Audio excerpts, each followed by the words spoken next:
Welcome to ہوف کی دنیا۔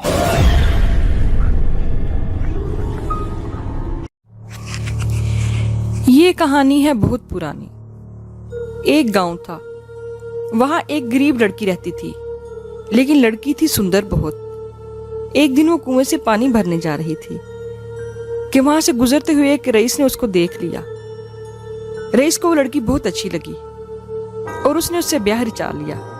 شادی کے بعد وہ اسی گاؤں میں ایک بڑا خوبصورت گھر بنا کے رہنے لگے۔ وہ دونوں ہنسی خوشی اپنی زندگی بسر کرتے رہے۔ ان کے 2 بچے بھی ہوئے، لیکن کچھ عرصے سے ایک عجیب ماجرا ہو رہا تھا۔ رئیس اب کبھی کبھی راتوں کو گھر نہیں آتا تھا، اور سمن جو کہ اس کی بیوی تھی، وہ ساری رات بیٹھ کے اس کا انتظار کرنے لگی۔ اب یہ عرصہ طویل ہونے لگا۔ اب ایک کی بجائے 2 راتیں گزرنے لگی، اور اب تو دن ہفتوں اور مہینوں تک چلے گئے۔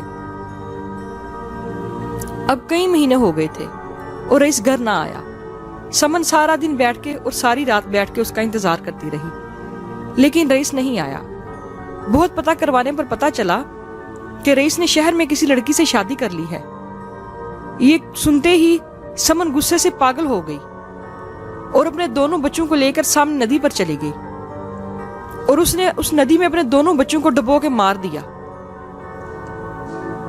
بچوں نے بہت چیخیں ماری۔ جب بچے ڈوب گئے تو سمن کو ہوش آیا۔ اف، یہ کیا کر دیا؟ میں نے تو اپنے ہی بچوں کو مار دیا۔ سمن کو جیسے ہی ہوش آیا تو اس نے اپنی بھی جان لے لی۔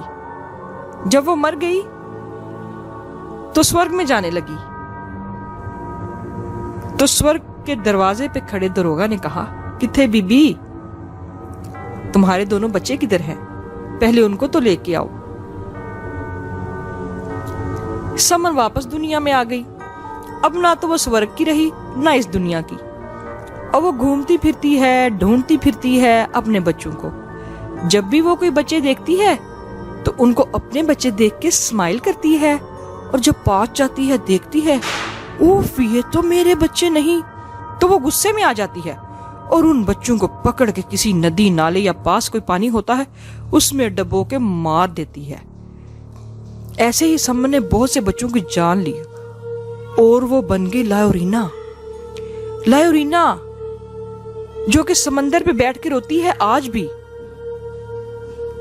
جب بھی کئی رات گئے سمندر پہ جائے اور وہاں اس کو رونے کی آواز آئے تو وہ لائورینا کی آواز ہے۔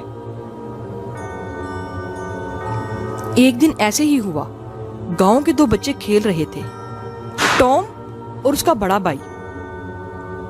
نزدیک ہی ایک ندی تھی۔ جیسے ہی ان کی بال ندی میں گئی تو ٹام بھاگ کے اپنی بال لینے گیا۔ وہاں پہ تھی لائورینا۔ وہ ایک دم ندی سے باہر آ گئی اور ٹام کو پکڑ کے ندی کے اندر لے گئی۔ اس کا بڑا بھائی یہ منظر دیکھ کے پریشان ہو گیا اور بھاگنے لگا۔ لائورینا ٹام کو ڈبونے کے بعد بھاگی اس کے بڑے بھائی کی طرف اور اس کی ٹانگ پکڑ کے کھینچنے لگی۔ اس لڑکے نے زور سے ایک پتھر مارا اس کے ہاتھ پہ اور کہیں سے بھاگنے لگا اور بھاگ کے اپنے گھر چلا گیا۔ جا کے اس نے اپنے ماں باپ کو سارا قصہ سنایا۔ ماں باپ پریشان ہوئے، آئے، ندی میں سے دیکھا، ٹام بیچارے کی لاش نکل آئی۔ اب بہت سال گزر گئے ہیں اور ٹام کا بڑا بھائی کسی بھی ندی یا پانی کے قریب جا کے نہیں کھیلتا۔ یہ لائورینا کے ہی کام ہے۔ اس نے اپنے بچوں کو تو ڈبو کے مار دیا ہے، لیکن اب جب کوئی بھی بچہ اس کو کہیں نظر آتا ہے، ندی، نالے یا سمندر کے پاس رات کو، تو وہ اس کو پکڑتی ہے اور ڈبو کے مار دیتی ہے۔ سمندر پہ روتی پھرتی ہے رات کو، اپنے بچوں کو ڈھونڈتی پھرتی ہے کہ بچوں کو ساتھ لوں اور سورگ میں چلی جاؤں۔ اب وہ نہ سورگ کی رہی، نہ اس دنیا کی رہی۔